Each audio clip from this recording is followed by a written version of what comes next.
Alright YouTube, Edward Dendo here. You missed the frog actually taking a crap, but here is Jabba the Hutt and a water. I am pre-setting them up for breeding. Here's the female. I've already emptied her container twice. So twice means 2 times. And then this is Jabba with his poopy self.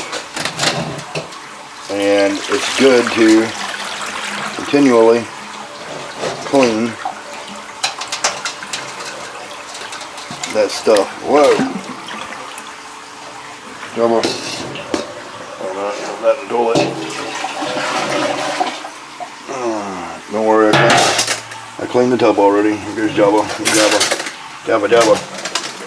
So, I have clean hands. You shouldn't handle these with a dirty hand.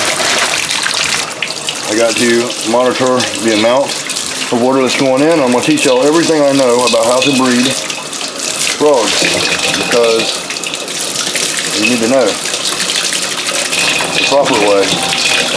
You can see slime coming off. If you're the right temperature, I'm fixing to introduce them into the rain chamber.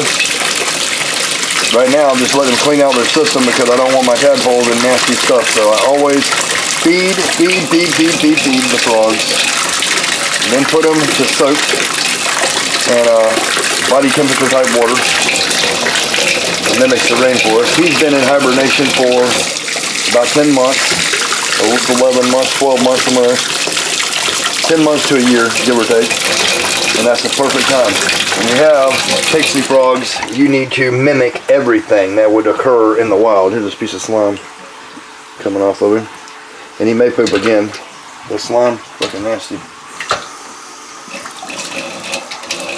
So you have to mimic everything that would happen in the wild. They go through a series of, there's a poop right there from the other frog. Yuck. They go through a series of events. They will go into the desert land, bury their stuff, and they'll stay dormant for 10 months to a year or 2 years sometimes. And then it rains, and then rainforest sounds start happening. When rainforest sounds start happening, they get ready, and frogs start croaking. So when we do this, the way I do it is I look up a rainforest sounds or bullfrogs croaking sounds specific to this species if I can find one. On frogs I did on the past, it was just whatever frog of that species. That will throw them into the amount to be in the rain chamber. I've showed the rain chamber on a previous video. I'm fixing to show it again. That's a big difference in size comparison, but you can leave them together for a week, but not longer than 2 weeks, and they have to be monitored on and off. So we are going to just get this prep process through. Hopefully he will poop out most of the food that's in him, and it won't mess up the other stuff. And I know y'all see me handling him, but my hands are extremely clean. Most of the time I wear a glove. Frogs do not like being touched. We have poisons and oils in our skin. We are actually poisonous to frogs, all frogs. But they're tough and they can handle it sometimes. Baby tadpoles you never want to touch once you get it. This water's getting a little bit cool, so I'm going to warm her water up a little bit. I'm monitoring this by hand, everything that I'm doing. Everything I'm doing is by hand on this project. But I've got a heater system that I'm fixing to install.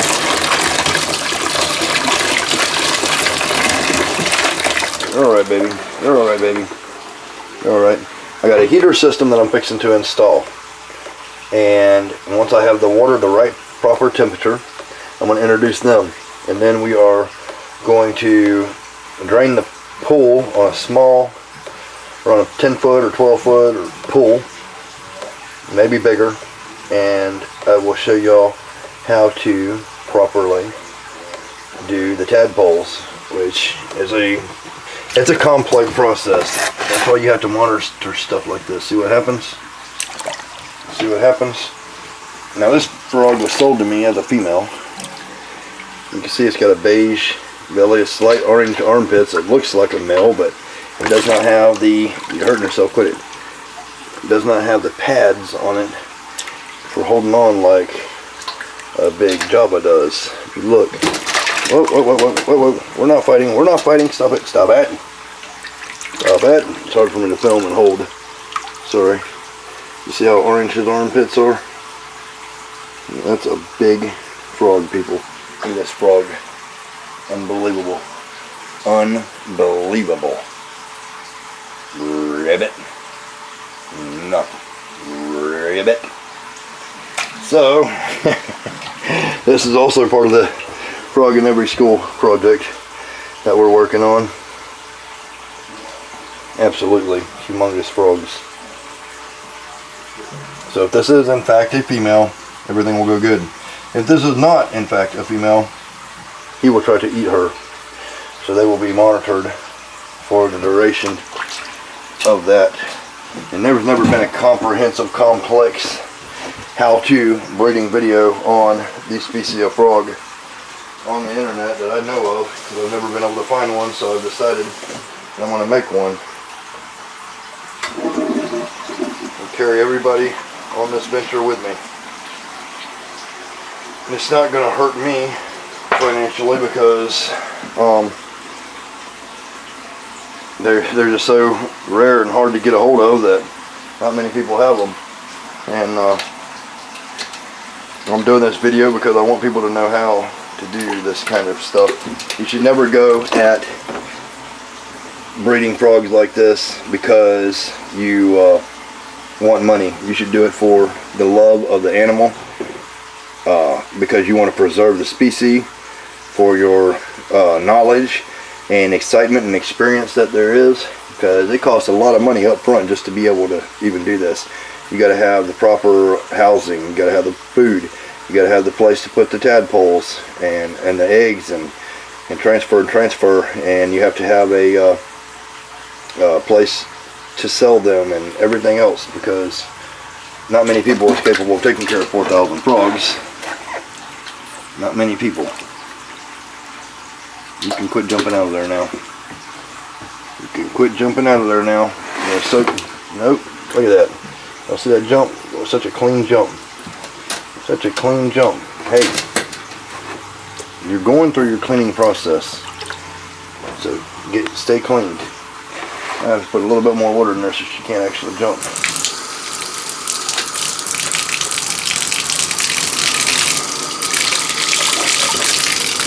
Get a little bit deeper while I'm monitoring. They got very powerful back legs. They can drown. They can't jump out now. Or float. If they stay in an area like this too long, they could drown though. Look at the pattern on her back. Isn't that absolutely amazing, people? Look at that. Look at that. What a beautiful girl. Damn, oh, they beautiful frog. They mostly live in the bog. Oh, that girl. And then that Jabba. This is gonna be ribbit, people. I'm talking ribbit. Yes, it will. It will be ribbit. This is amazing. I love seeing these two.